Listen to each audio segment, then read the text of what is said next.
আমি আমার বান্ধবী রিয়াকে বললাম, রিয়া আমি আর পারছি না, মামা প্রতিদিন অকারণে আমার কাছে আসার চেষ্টা করেন। আমি ভীষণ অস্বস্তি বোধ করি কিন্তু কিছু করতে পারছি না। রিয়া গম্ভীর মুখে বলল, তুই একা থাকলে ওনার সামনে যাস না। একদিন মা মার্কেট গিয়েছিলেন কোনো কিছু কিনতে, আমি বাসায় পড়ছিলাম। হঠাৎ ধীরে ধীরে মামা আমার রুমে আসলেন। তারপর বন্ধুরা বাকিটা গল্পেই বলছি। তবে বন্ধুরা, তোমাদের কাছে আমার ছোট্ট একটা রিকোয়েস্ট, তোমরা আমার চ্যানেলটিকে সাবস্ক্রাইব করে আমাকে অনুপ্রাণিত করবা যাতে আমি তোমাদের আরও ভালো ভালো গল্প উপহার দিতে পারি। তাহলে চলো শুরু করি। হ্যালো বন্ধুরা, আমি সাবরিনা আক্তার, আমি বাংলাদেশের একজন মেয়ে। আজকে আমি তোমাদের যে গল্পটা বলবো সেটা আমার জীবনের এক গভীর অভিজ্ঞতা নিয়ে। এই গল্পের মূল চরিত্র আমার মায়ের এক পরিচিত ব্যক্তি, যিনি আমাদের জীবনের একটা সময়ে অনেকটা কাছের মানুষ হয়ে উঠেছিলেন। কিন্তু সেই ঘনিষ্ঠতার আড়ালেও লুকিয়েছিল কিছু অস্বস্তিকর মুহূর্ত, যা আমাকে ভাবতে বাধ্য করেছিল। সব মানুষকে কি সত্যিই বিশ্বাস করা যায়? আমার আবু বিদেশে থাকতেন, সংসারের সমস্ত দায়িত্ব তার কাঁধে ছিল। আর আমিও আমার মা উম্মে কুলসুম একসাথে থাকতাম আমাদের ছোট্ট বাড়িতে। মা ছিলেন খুবই সদয় ও প্রাণবন্ত একজন মানুষ। আমাদের আশেপাশের মানুষজন তাকে অনেক শ্রদ্ধা করতেন। মায়ের অতিথি পরায়ণ মনোভাবের জন্য আমাদের বাড়িতে সবসময় মানুষের আনাগোনা লেগেই থাকত। আমাদের বাড়ির পাশে একদিন নতুন একজন ভাড়াটিয়া এলেন, তার নাম শাকিলুর রহমান। চাকরির সূত্রে তিনি আমাদের এলাকায় এসেছিলেন। আমি তাকে মামা বলে ডাকতাম, কারণ বয়সে তিনি আমার বাবার মতোই ছিলেন। তিনি ছিলেন হাসি খুশি এবং সহজভাবেই মিশতে পারতেন। মা ও তার সঙ্গে এক ধরনের সৌহার্দ্যপূর্ণ সম্পর্ক গড়ে তুলেছিলেন। আর তিনিও মাঝে মধ্যে আমাদের বাড়িতে আসতেন, খোঁজ খবর নিতেন। শাকিল মামা আমার প্রতি খুব যত্নশীল ছিলেন। কখনো স্কুল থেকে ফিরলে ছোটখাটো উপহার দিতেন, আবার পড়াশোনার খোঁজখবর নিতেন। প্রথম দিকে আমি সত্যিই ভেবেছিলাম তিনি হয়তো আমাকে নিজের মেয়ের মতো দেখেন।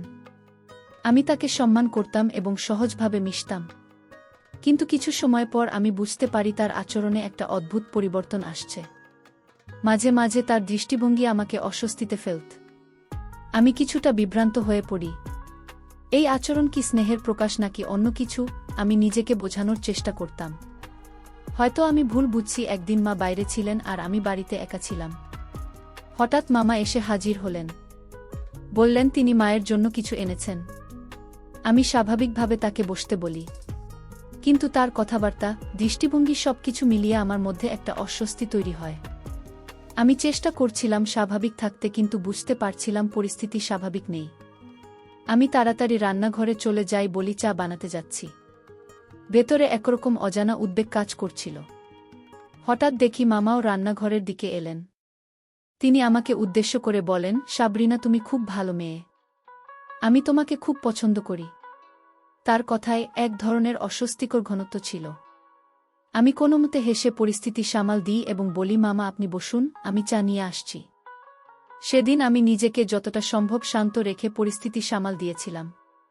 মামা চলে যাওয়ার পর আমি দরজা বন্ধ করে দিলাম। বুকের ভিতর তখনও ধড়ফড় করছিল। আমি বুঝতে পারছিলাম কিছু একটা ঠিক হচ্ছে না, কিন্তু আমি কাউকে কিছু বললাম না। মায়ের প্রতি আমার শ্রদ্ধা এবং বিশ্বাসের কারণে আমি বিশ্বাসটা নিয়ে চুপ রইলাম।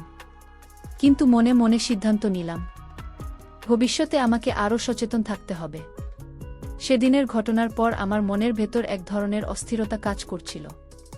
শাকিল মামার সেই দৃষ্টি, তার কথার সুর, সবকিছুই আমার ভেতরে একটা অস্বস্তিকর অনুভূতি তৈরি করেছিল।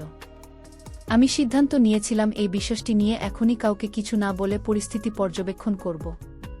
মা তখনও মামাকে আমাদের পরিবারের একজন ঘনিষ্ঠ শুভাকাঙ্ক্ষী বলেই বিশ্বাস করতেন। আমি চাইনি মায়ের সেই বিশ্বাস একেবারে চটকে যাক। পরবর্তী কয়েকদিন শাকিল মামার আগমন কমে গিয়েছিল। আমি ভাবলাম হয়তো সেদিনের আচরণ নিয়ে তিনিও বুঝতে পেরেছেন যে কিছুটা সীমা অতিক্রম হয়ে গিয়েছিল। কিন্তু এই ধারণা বেশিদিন স্থায়ী হল না।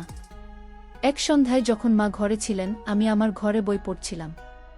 হঠাৎ শাকিল মামার কণ্ঠ শুনতে পেলাম। তিনি বসার ঘরে মায়ের সঙ্গে গল্প করছেন। তার কণ্ঠে শুনলাম, কুলচুম আমি সাবরিনার জন্য একটা উপহার এনেছি। ও কোথায় মা আমাকে ডাকলেন। কিছুটা দ্বিধা নিয়ে আমি ঘর থেকে বেরিয়ে এলাম। মামার হাতে ছোট একটি প্যাকেট। তিনি হেসে বললেন, সাবরিনা এটা তোমার জন্য, খুলে দেখো, আশা করি ভালো লাগবে। আমি প্যাকেটটা হাতে নিয়ে দেখি ভেতরে একটি সুন্দর ডায়েরি। আমি হেসে বললাম, ধন্যবাদ মামা, কিন্তু তার দৃষ্টিতে কিছু একটা ছিল যা আমাকে আবার সেই পুরনো অস্বস্তিতে ঠেলে দিল। অদ্ভুত এক অনুভব, যেটা কোনো শিশুসুলভ স্নেহের দেশটির মতো মনে হচ্ছিল না। সেদিন মা ঘরে ছিলেন বলেই হয়তো কিছু অস্বাভাবিক কিছু ঘটেনি, কিন্তু এরপর থেকে মামা প্রায়ই আমার জন্য ছোট ছোট উপহার নিয়ে আসতে লাগলেন। কখনো চকলেট, কখনো বই, আবার কখনো ছোট সাজসজ্জার জিনিস। মা এতে আনন্দ পেতেন, বলতেন, শাকিল ভাই কত ভালো, দেখো তোমার জন্য কত কিছু নিয়ে আসছেন। আমি শুধু মৃদু হাসতাম, কিন্তু আমার মনে সন্দেহর মেঘ ঘন হতে লাগল। একদিন সকালে মা বললেন, সাবরিনা, আমি তোমার খালার বাড়ি যাচ্ছি, আজ ফিরতে দেরি হবে। কিছু দরকার হলে শাকিল ভাই তো পাশেই আছেন, তাকে বলো। আমার বুক ধক করে উঠল। আমি বললাম, মা তুমি চিন্তা করো না, আমি ঠিক আছি। কিন্তু মায়ের যাওয়ার পর থেকে এক অজানা আতঙ্ক ঘিরে ধরল আমাকে। সিদ্ধান্ত নিলাম, আজ সারাদিন ঘরের দরজা বন্ধ রেখেই কাটাব। বিকেলের দিকে মামা এলেন, দরজায় টোকা দিয়ে বললেন, সাবরিনা, আমি শাকিল, তোমার জন্য কিছু এনেছি। দরজাটা খুলো। আমি দরজার কাছে গিয়ে জানালার ফাঁক দিয়ে তাকালাম। দেখলাম তার হাতে একটা প্যাকেট। বললাম, মামা, আমি একটু ব্যস্ত আছি। প্যাকেটটা দরজার সামনে রেখে যান। তিনি হেসে কিছু বললেন না, কিন্তু তার মুখভঙ্গিতে এমন কিছু ছিল যা আমার অস্বস্তি আরও বাড়িয়ে দিল। প্যাকেটটা এনে ঘরে ঢুকে দেখি ভেতরে একটি ছোট নেকলেস। জিনিসটা দেখতে সুন্দর হলেও আমার মনে হচ্ছিল এর পেছনে কোনো উদ্দেশ্য লুকিয়ে আছে। আমি নেকলেসটা একপাশে রেখে দিলাম। সেদিন রাতে মা ফিরে এলে আমি বলতে চেয়েও কিছু বলতে পারলাম না। মা এখনও মামার প্রতি গভীর বিশ্বাস রেখে চলেন। আমি জানতাম আমার বলা হয়তো সহজে বিশ্বাসযোগ্য হবে না। পরদিন সকালে স্কুলে যাওয়ার সময় শাকিল মামাকে দেখলাম। তিনি আমাকে দেখে হেসে বললেন, নেকলেসটা কেমন লাগল সাবরিনা? আমি কিছু না বলে শুধু মাথা নাড়লাম আর দ্রুত রাস্তা পার হলাম। আমার ভেতরে তখন শুধু একটাই প্রশ্ন, তিনি কি সত্যি আমার ভালো চাচ্ছেন নাকি তার ভেতরে অন্য কিছু চলছে? সেদিন সন্ধ্যায় আমি আমার ডায়েরিতে সবকিছু লিখে রাখলাম। আমি অনুভব করছিলাম এসব ঘটনা নীরবে রাখার চেয়ে লিখে রাখা ভালো, কারণ যদি পরিস্থিতি একদিন সত্যি গুরুতর হয়ে দাঁড়ায়, তাহলে এই লেখাগুলো হতে পারে আমার একমাত্র প্রমাণ। আমি নিজেকে বোঝালাম, সাবরিনা, তুমি ভয় পেও না, তুমি নিজের সুরক্ষা নিশ্চিত করবে। আমার ভেতরে জন্ম নিল এক দৃঢ় সংকল্প, নিজেকে রক্ষা করব, সম্মান নিয়ে বাঁচব। শাকিল মামার আচরণ আমাকে দিনে দিনে আরও সতর্ক করে তুলছিল। আমি সিদ্ধান্ত নিয়েছিলাম তাকে এড়িয়ে চলব এবং কখনই তার সঙ্গে একা কোনো পরিস্থিতিতে থাকব না। কিন্তু বাস্তবে সেটা করা খুব সহজ ছিল না। তিনি আমাদের পরিবারের এতটাই কাছের একজন হয়ে উঠেছিলেন যে তার উপস্থিতি পুরোপুরি এড়ানো কঠিন ছিল।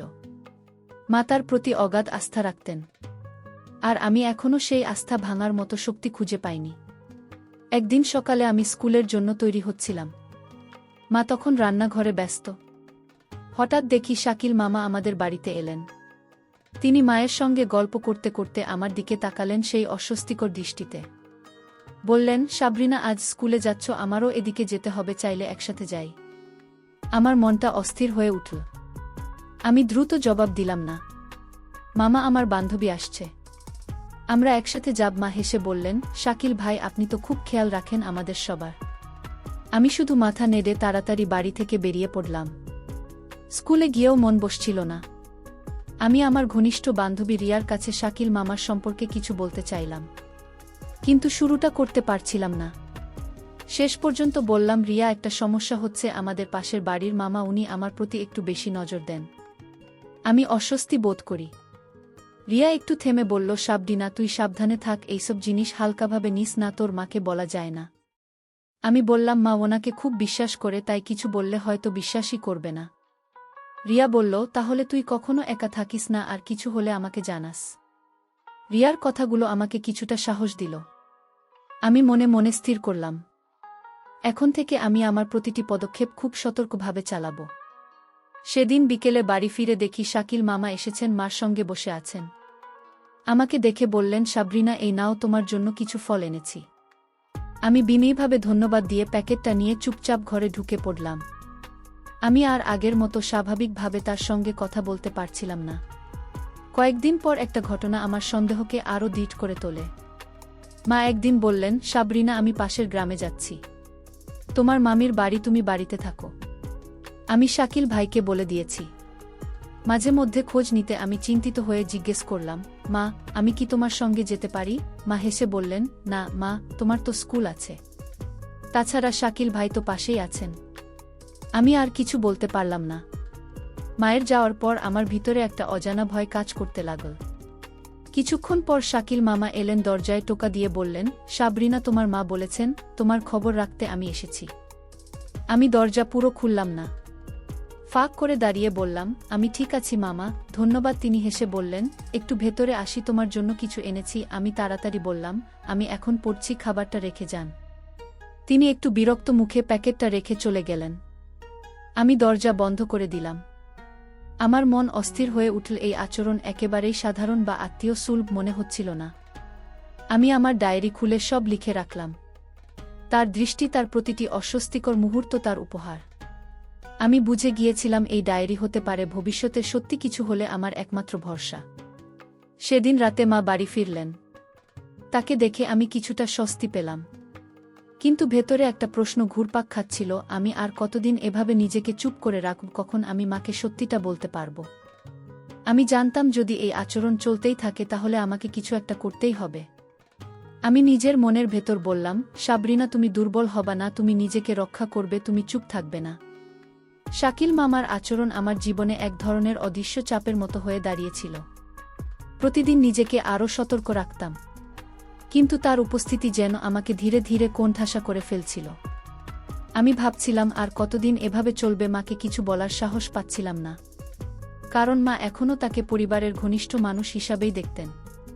তবুও নিজের নিরাপত্তার কথা ভেবে আমি সিদ্ধান্ত নিই, আর চুপ করে থাকা যাবে না। একদিন স্কুল থেকে ফিরছিলাম, রাস্তায় হঠাৎ শাকিল মামার সঙ্গে দেখা হয়ে গেল। তিনি হেসে বললেন, সাবরিনা, আজ এত তাড়াতাড়ি ফিরলে, চলো তোমাকে বাড়ি পৌঁছে দিই। আমার ভিতর অস্থিরতা শুরু হয়ে গেল। শান্তভাবে বললাম, মামা আমার বান্ধবী সঙ্গে আছে, আমরা একসাথে যাব। তিনি কিছুক্ষণ চুপ থেকে হাসলেন। ঠিক আছে, সাবধানে যেও। আমি তাড়াতাড়ি রওনা দিলাম, কিন্তু তার দৃষ্টির চাপ যেন আমার পেছনে থেকে গেল। সেদিন বিকেলে আমি আবার রিয়ার সঙ্গে কথা বললাম, রিয়া, আমি আর পারছি না। মামা প্রতিদিন অকারণে আমার কাছে আসার চেষ্টা করেন। আমি ভীষণ অস্বস্তি বোধ করি, কিন্তু কিছু করতে পারছি না। রিয়া গম্ভীর মুখে বলল, তুই একা থাকলে ওনার সামনে যাস না, আর ডায়েরি যেটা লিখছি ওটা খুব ভালো কাজ। তবে আরেকটা জিনিস কর, আমাদের স্কুল এর কাউন্সিলর ম্যাডাম এর সঙ্গে কথা বল। উনি তোর পাশে থাকবেন। ওর পরামর্শ আমার মনে যেন নতুন একটা আশা জাগাল। পরদিন আমি স্কুলে গিয়ে কাউন্সিলর ফারজানা আপার সঙ্গে দেখা করলাম। তাকে সব ঘুরে বললাম, মামার অস্বাভাবিক মনোযোগ, উপহার দেওয়ার প্রবণতা আর আমার অস্বস্তির কারণগুলো ফারজানা বা মনোযোগ দিয়ে শুনলেন এবং শান্তভাবে বললেন, সাবরিনা, তুমি খুব সাহসী, তুমি ঠিক কাজ করেছ। এই ধরনের আচরণ গুরুত্ব সহকারে নেওয়া দরকার। তুমি কখনো একা ওনার সামনে থেকো না। আর তোমার মাকে বলা যায় কি না সেটা ভাবো, দরকার হলে আমি তোমার সঙ্গে কথা বলবো। আমি একটু হালকা অনুভব করলাম। বললাম, আপা, আমি চেষ্টা করব। সেদিন সন্ধ্যায় বাড়ি ফিরে ঠিক করলাম মাকে সব বলবো। কিন্তু সন্ধ্যায় দেখি শাকিল মামা আবার এসেছেন, মার সঙ্গে বসে কথা বলছেন, আর আমি আমার ঘরে বসে আছি। কিছুক্ষণ পর তিনি আমার ঘরের দরজা এসে বললেন, সাবরিনা, তোমার জন্য একটা বই আনেছি, পড়াশোনায় কাজে লাগবে। আমি দরজা খুলে বইটা নিয়ে বললাম, ধন্যবাদ মামা, আমি এখন পড়ছি। তিনি হেসে চলে গেলেন, কিন্তু সে হাসি আমার মনে আবার অস্থিরতা ছড়িয়ে দিল। রাতে আমি আমার ডায়েরি খুলে সব লিখে রাখলাম। তার অয়াচিত মনোযোগ, কথাবার্তা, উপহারের কথা, সবকিছু বিস্তারিতভাবে লিখলাম। আমি বুঝছিলাম এই ডায়েরিটাই এখন আমার আত্মরক্ষার একমাত্র সহায়ক হতে পারে। কারণ পরিস্থিতি যদি আরও জটিল হয়ে ওঠে তাহলে লেখাগুলোই প্রমাণ হতে পারে। পরদিন সাহস করে মায়ের সঙ্গে কথা বলার সিদ্ধান্ত নিলাম। মা তখন রান্নাঘরে। আমি গিয়ে বললাম, মা, তোমার সঙ্গে একটা জরুরি কথা বলার আছে। মা হাসি মুখে বললেন, বলো মা, কি হয়েছে? আমি একটু থেমে বললাম, শাকিল মামা আমার প্রতি একটু বেশি মনোযোগ দেন, সেটা আমাকে অস্বস্তিতে ফেলে। মা কিছুটা অবাক হয়ে বললেন, তিনি তো তোমাকে নিজের মেয়ের মতো দেখেন, তুমি হয়তো ভুল বুঝছ। আমি আর কিছু বললাম না। মনে হচ্ছিল যেন মনের ভার হালকা করার আগেই তা আবার জমে গেল। সেই রাতেই আমি সিদ্ধান্ত নিলাম, আমি হাল ছাড়ব না। কাউন্সিলর আবার কথা মনে পড়ে গেল। ভাবলাম পরদিনই আবার তার সঙ্গে কথা বলবো। আমি জানতাম এখন চুপ করে থাকা মানে নিজেকে আরও বিপদে ফেলা। আমি নিজের মনেই বললাম, সাবরিনা, তুমি শক্ত থাকো। এই পরিস্থিতির বিরুদ্ধে তোমাকেই দাঁড়াতে হবে। আমার ভেতরে একটা সাহসিকতা জন্ম নিচ্ছিল। আমি জানতাম এই লড়াই একা হলেও আমাকে লড়তেই হবে। মাকে বলার চেষ্টা করেও আমি বুঝে গিয়েছিলাম শাকিল মামার প্রতি তার বিশ্বাস এত সহজে টলবে না। মা ভেবেছিলেন আমি হয়তো বাড়তি কিছু কল্পনা করছি, কিন্তু আমি জানতাম আমার অস্বস্তির পেছনে সত্যিকারের কারণ আছে। আমার ভিতরে তখন একটা দৃঢ় সংকল্প জন্ম নিয়েছিল, এই পরিস্থিতি থেকে আমাকে বের হতেই হবে। তাই আমি সিদ্ধান্ত নিলাম আবার ফারজানা আবার সঙ্গে কথা বলবো। আমি জানতাম তিনি আমাকে সঠিকভাবে গাইড করবেন। পরের দিন স্কুলে গিয়ে আমি ফারজানা আপার সঙ্গে দেখা করলাম। তাকে বললাম, আপা, আমি মাকে বোঝাতে চেয়েছিলাম, কিন্তু মা বুঝতে পারছেন না। আমি এখন খুব অস্বস্তি বোধ করছি, কি করব? আপা মনোযোগ দিয়ে শুনলেন। তারপর বললেন, সাবরিনা, তুমি সাহসী মেয়ে। তুমি যেটা করছো সেটা ঠিক পথ। তুমি চাইলে আমি তোমার মায়ের সঙ্গে কথা বলতে পারি। আর একটা পরামর্শ, যদি কখনো তিনি আবার এমন আচরণ করেন, তুমি তোমার ফোন সেই মুহূর্তের কথাবার্তা রেকর্ড করে রাখতে পারো। এটা ভবিষ্যতে কাজে লাগতে পারে। আমি আপার কথায় নতুন করে শক্তি পেলাম। আমি ঠিক করলাম যদি আরেকবার এমন পরিস্থিতি আসে, আমি ফোন রেকর্ড চালু রাখব। কয়েকদিন পর এক সন্ধ্যায় শাকিল মামা আবার আমাদের বাড়িতে এলেন। মা তখন রান্নাঘরে ছিলেন। মামা আমাকে দেখে বললেন, সাবরিনা, কেমন আছো? তোমার জন্য কিছু এনেছি। আমি ফোনটা পকেটে রেখে রেকর্ড চালু করলাম। হাসিমুখে বললাম, মামা, আপনি সবসময় কেন এত কিছু আনেন? তিনি হেসে বললেন, তুমি আমার খুব প্রিয়, তোমার জন্য ছোট কিছু আনতেই পারি। কথাগুলোর ভেতরে একটা অস্বস্তিকর সুর ছিল, যেটা আগেও আমি অনুভব করেছিলাম। আমি বললাম, মামা, আমি এখন মায়ের কাছে যাচ্ছি। তারপর রান্নাঘরের দিকে চলে গেলাম। রাতে আমি রেকর্ডটা আবার শুনলাম, শাকিল মামার কথার ভঙ্গি, সুর, সব মিলিয়ে আমার মনে আবার সেই অস্বস্তি ফিরে এল। কিন্তু এবার আমি কাঁদিনি, বরং ভেতরে একটা সাহস অনুভব করলাম। রেকর্ডিংটা ফোন সেভ করে রাখলাম। আমি জানতাম এটা এখন আমার পক্ষে সত্যি বলার একটা শক্ত প্রমাণ। পরদিন আবার ফারজানা আবার সঙ্গে দেখা করে রেকর্ডটা শোনালাম। আবার রেকর্ড শুনে গম্ভীরভাবে বললেন, তুমি খুব বুদ্ধিমানের কাজ করেছ সাবরিনা। এই রেকর্ডিং তোমার মাকে বোঝানোর জন্য যথেষ্ট হতে পারে। যদি উনি তখনও বুঝতে না পারেন, আমি তোমার সঙ্গে গিয়ে কথা বলবো। আমি ওনার কথা শুনে একটু স্বস্তি পেলাম। এবার আমি বুঝলাম আমি আর একা নই, আমার পাশে কেউ আছেন। বাড়ি ফিরে আমি মাকে আবার বলার সাহস করলাম।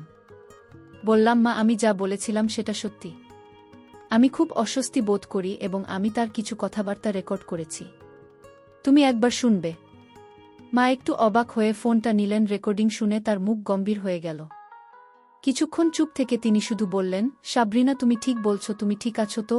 আমি বললাম, মা, আমি এখনও ঠিক আছি, কিন্তু আমি চুপ থাকতে চাই না। মা আমাকে শক্ত করে জড়িয়ে ধরলেন। বললেন, আমি তোকে বুঝতে পারিনি মা, তুই এতদিন একা এসব সহ্য করেছিস। আমি শাকিলার সঙ্গে এই ব্যাপারে কথা বলবো। আমার চোখে জল চলে এলো, কিন্তু এবার সেটা দুঃখের জন্য নয়, এটা ছিল এক ধরনের মুক্তির অনুভূতি। আমি জানতাম এখন একটা পরিবর্তনের শুরু হয়েছে। আমি নিজেকে বললাম, সাবরিনা, তুমি দুর্বল নও, তুমি নিজেকে রক্ষা করতে পারো এবং তুমি এই লড়াই জিতবেই। মা যখন রেকর্ডিংটা শুনলেন, তখন তার চোখে যে বিস্ময় আর দুঃখের ছায়া ফুটে উঠেছিল, তা আমার মনে গভীরভাবে দাগ কেটে গেল। আমি বুঝতে পারলাম শাকিল মামার উপর যে অন্ধ বিশ্বাস ছিল তা এক মুহূর্তেই ভেঙে পড়েছে। মা আমাকে জড়িয়ে ধরে বললেন, সাবরিনা, আমি এতদিন বুঝতে পারিনি তুমি এসব কষ্ট একা সহ্য করেছ। আমি কিছু বলতে পারলাম না, শুধু মায়ের কাঁধে মাথা রেখে চুপ করে থাকলাম। পরদিন সকালে মা আমাকে বললেন, সাবরিনা, আমি তার সঙ্গে কথা বলবো, এটা আর বাড়তে দেব না। আমি মাকে বললাম, মা, তুমি একা কথা বলো না, আমি ফারজানা ম্যাডাম এর সঙ্গে যোগাযোগ করেছি, উনি সাহায্য করতে পারবেন। মা একটু ভেবে বললেন, ঠিক আছে, তাহলে আমরা ওনার সঙ্গে দেখা করি। মায়ের এই সাড়া আমার মনে স্বস্তি আর সাহস জাগাল। আমি মনে করলাম এই সমস্যার একটা সঠিক সমাধান এবার হয়তো সম্ভব। সেদিন বিকেলে আমরা দুজন ফারজানা আপার সঙ্গে দেখা করলাম। আমি আবার সব খুলে বললাম, আর মা রেকর্ডিংটা শোনালেন। আপা গভীর মনোযোগ দিয়ে শুনলেন। তারপর বললেন, আপনার মেয়ে সত্যি সাহসী, সে সঠিক সময় আমাদের কাছে এসেছে। আমি পরামর্শ দেব, আপনারা শাকিল ভাইয়ের সঙ্গে সরাসরি আলাপ করুন। পরিস্থিতি পরিষ্কারভাবে তাকে জানিয়ে দিন, যদি তাতে সমাধান না হয় তাহলে স্থানীয়ভাবে পদক্ষেপ নেওয়া যেতে পারে। মা মাথা নেড়ে সম্মতি দিলেন। সন্ধ্যায় মা তাকে বাসায় ডাকলেন।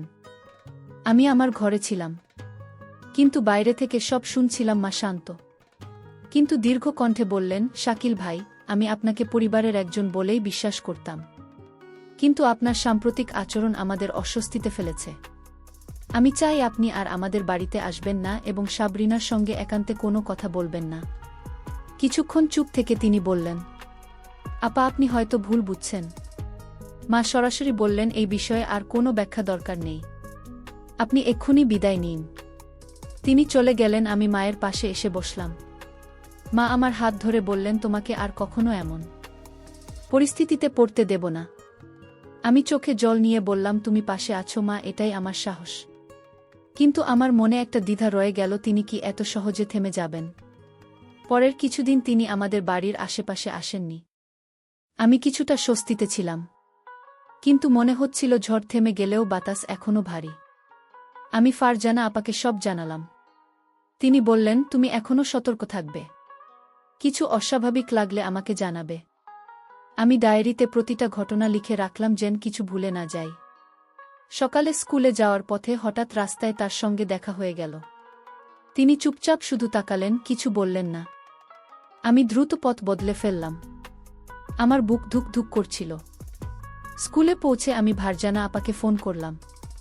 তিনি বললেন, কাল তুমি আর তোমার মা স্কুলে এসো, আমরা মিলে একটা স্থায়ী সমাধানের ব্যবস্থা করব। সেদিন রাতে আমি মাকে সব জানালাম। মা বললেন, কাল আমরা আপার সঙ্গে কথা বলবো। আমি আর একটু ছাড় দেব না। তার কণ্ঠে ছিল দৃঢ়তা। আমি জানতাম এই লড়াই এখনো শেষ হয়নি, কিন্তু এটাও বুঝেছিলাম আমি আর একা নই। আমার পাশে আছে মা, পাশে আছে বিশ্বাসযোগ্য একজন বড় মানুষ। আমি নিজেকে বললাম, সাবরিনা, ভয়কে জয় করতে শিখেছ তুমি, তুমি দুর্বল নও, তুমি শক্তিশালী। মায়ের সঙ্গে ফারজানা আপার কাছে যাওয়ার সিদ্ধান্ত আমাকে নতুন শক্তি দিয়েছিল। আমি জানতাম এবার শাকিল মামার আচরণের একটা স্থায়ী সমাধান করতে হবে।